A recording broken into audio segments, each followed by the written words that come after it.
I, 22 female, have been friends with Danny, 22 male, since high school, and he recently moved in with his current girlfriend Lucy, 22. They had a housewarming party on Friday, and Lucy spent most of the night dancing with her own friends, who were very like her, excitable and extroverted, and dragging Danny away from his conversations with us, his friends, to dance even though he's more like us, introverted, not party animals. Later, Danny was quiet, so I asked if he was okay, and he said he was just tired, but he just kept watching Lucy dancing, and then said something in her ear the next time she came over, and she just shook her head and laughed at him. After she returned to her friends, I asked if it bothered him how she behaved, and he asked me to explain. I mentioned the attention-seeking dancing and the fact she was wearing something really revealing even though other guys were at the party. Danny said it didn't bother him and sat down with a pouty face. At the end of the night, Lucy sat down with us and started chatting non-stop about how amazing the party had been. I pointed out jokingly Danny obviously wasn't enjoying himself since he looked miserable, and Danny told her I was worried he was jealous because of her outfit. Lucy ruffled his hair, which he hates, and said he was quiet because he loved her outfit so much he couldn't wait for us all to leave so he could drag her to bed. I thought that was completely inappropriate and said to Danny, in that case, I'd leave if she was just going to be disgusting, and Lucy just laughed at me, so I did leave. Today, Danny messaged me saying Lucy wants an apology before I'm allowed back at their home, but when I asked if Lucy will apologize for making me uncomfortable, he said no, she doesn't have anything to be sorry about. I was genuinely only worried about my friend. Still, I admit I could have just left without calling her disgusting. So, am I the idiot? Edit. I didn't say the comment about her clothes directly to Lucy. I asked Danny once, then never mentioned it again. I asked him because I know from past experience he's said anything overly provocative makes him uncomfortable. He's not the kind of guy who makes innuendos or anything. Also, I'm in no way jealous of Lucy. She's the opposite of how I'd want to be. Which is fine, people can be who they wish to be. Danny and I already tried dating years ago, but the spark wasn't there and it was uncomfortable after we tried being intimate, and we both agreed we were better as completely platonic friends. Girl, what? I'm sorry, but that's such a hateful way to talk about someone's girlfriend just because she was having fun. She was literally just minding her business, having a good time in her home, and you had to hate on her for it? You are the idiot. Just say that you want to date Danny and be done with the jealousy. Also, Danny was uncomfortable because of the way you were acting. You spent all night scoffing at and belittling his girlfriend in their own home. Nasty and has no self-awareness. OP even added how she isn't jealous and how they tried dating, but it didn't work out. It might be that she wouldn't call what she's feeling jealous, but she sure still feels like she has some ownership over Danny. She doesn't like him, but he can't like anyone else. So other women are inappropriate and don't know how he hates it when they mess with his hair. It's not jealousy, it's clearly envy. OP is envious of how Danny has found someone who makes him happy, she wasn't able to make him happy, and she doesn't have a partner that makes her happy. OP is trying to put a wedge between the two rather than face facts. I'm willing to bet she got broken up with and wants to convince Danny that Lucy isn't right for him. Instead, she does so while trying to conceal her true motives by passing it off as being concerned for her friend. Of course she failed. Then she doubles down, flails in desperation, and in her genius decides to try her luck with the tried and true task of attempting to convince strangers on the internet that she is concerned for their friend, insulting all of our intelligence. Unsurprisingly, she failed at that too. It's almost as if she wanted her crappy behaviour to be validated. Lucy is right in demanding an apology, but if anything, that's generous. She likely is only giving her the option to reconcile because her boyfriend has known OP for years. OP, you are the idiot, and you sound like the epitome of a pick-me girl to boot.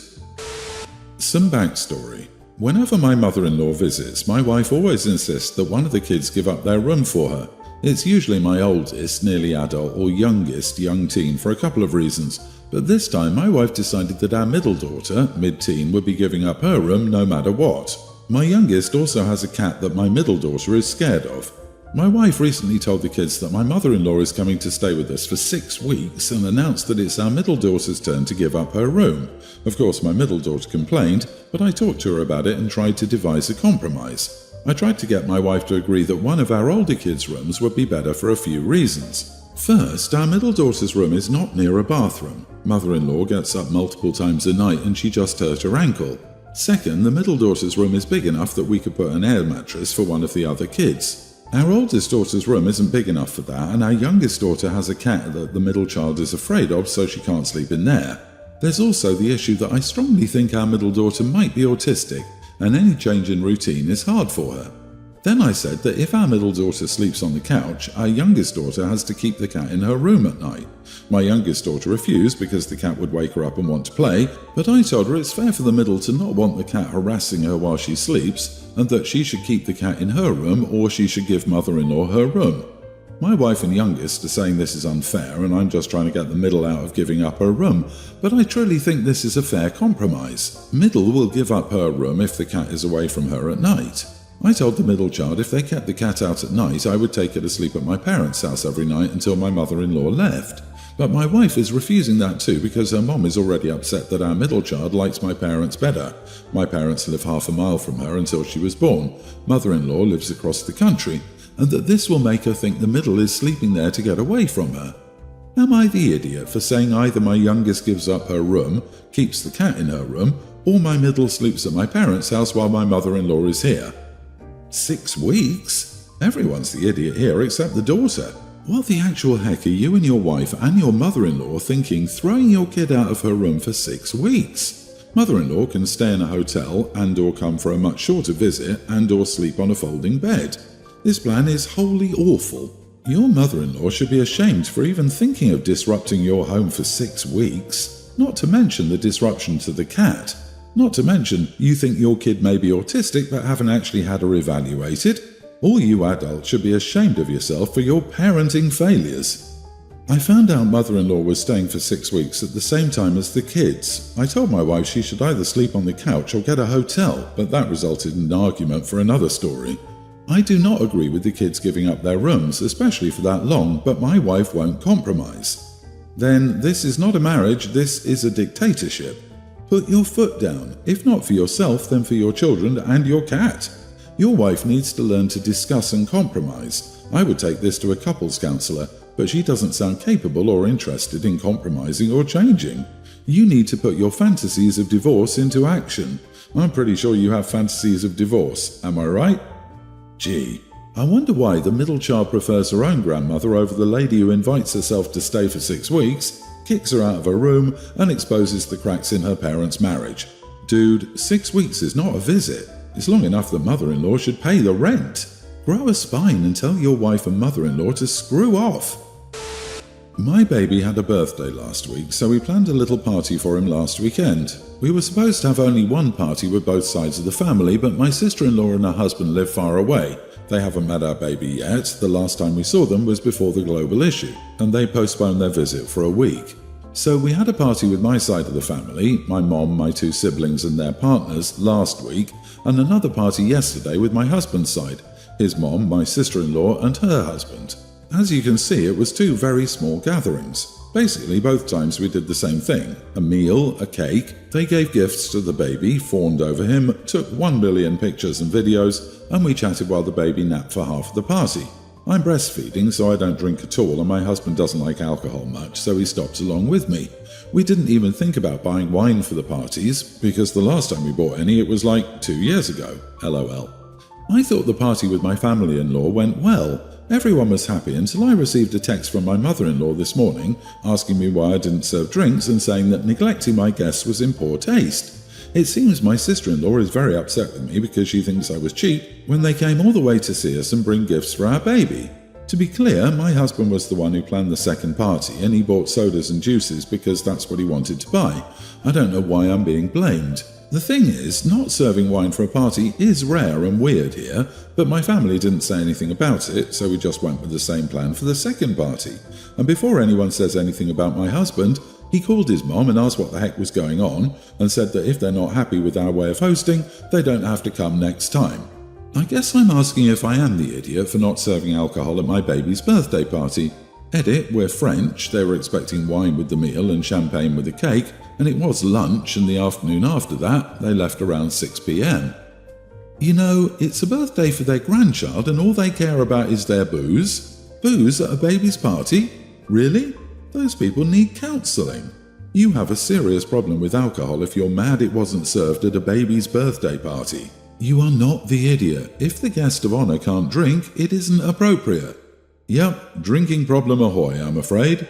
That's how I realised my former sister-in-law had drinking issues. She brought 4 tall boys to my 1-year-old's birthday. We've never served that at a kid's party, and neither of our friends or family. If it was New Year's Eve, someone's 21st birthday, or some other sort of adult party, I could understand some people's expectations of alcohol being served, and being disappointed if it wasn't. And it's super crappy that your sister-in-law complained to your mother-in-law, who then complained to you. It's so manipulative. OP, you accommodated these people with a whole second party. They can survive one party without wine or champagne. On their next birthday, you can gift them their very own personal flask to never miss their opportunity to spike their drink. P.S. Love how your husband handled it. My mom left my and my sister's dad when we were toddlers, male and female, for our stepdad. Our parents split custody of us, but as you can imagine, it was not beautiful. Everyone is a BFF's kind of blended family. Dad was hurt. Dad still probably is in some ways. Mom is the one who told us what happened when we were still small, maybe when we were around 5 and 6, because she thought we were confused by the fact Dad wasn't going to meet her and my stepdad's baby, and the fact we weren't around the baby all the time, which is something she thought we were sad about. We were never confused about Dad not being around the baby. We knew why, because the baby wasn't his kid like we were his kids. We weren't exactly sad because babies are loud, and we loved our dads. His house had him, we had more outdoor space, and we had kids to play with in the neighborhood. It did more harm than good the way Mom talked about it, because she came across to us like she wanted us to dislike Dad for being mad at her for leaving him for our stepdad. There was a point a year ago, too, where my sister said she felt like Mum wanted us to say we were glad it happened or something. I got that too, but my sister could put it into words where I couldn't before. My parents don't really talk. I don't think Dad is mad anymore, but he's never going to go out of his way for Mom or our stepdad. I don't think he's wrong about that either. They don't care about his feelings, and our half-siblings aren't any of his concern, so it will never bother me. A couple of years ago, my mom and stepdad got into a car accident while we were all in school. My sister and I were at Dad's that week, so he picked us up from school like normal. I'm still determining who asked or how many different people asked him, but at least one person asked if he could pick up my half-siblings from school when he picked us up. They were in different schools, but they are right next to each other. My dad said no and he didn't take them, but someone communicated badly because my half-siblings were left there, which was an ordeal. My dad ended up being painted as the bad guy. My half-siblings were made very aware that my dad didn't pick them up, and others thought that was wrong. My dad is now spoken about like he owed something and didn't follow through. My stepdad has called him a petty idiot. I'm tired of it, and when my mom and stepdad were complaining about how cruel he was to my half-siblings, I told them my dad didn't owe their kids anything. Given how much my half-siblings speak crap about my dad, they were making them just as entitled as the two of them are. They should never have been told anything and shouldn't think my dad owed them something. They tried to ground me for speaking to them that way, and I told them they were ridiculous and I was so done with them. My mom said I'm the oldest and should be more compassionate and understanding. She also accused me of being like my dad. Am I the idiot? Not the idiot. Your dad is under no obligation to care for your half-siblings. I've lived in 3 different states in the US, and schools have always required at least 2 emergency contacts. The school is at fault for not going to its emergency contact list and calling those people.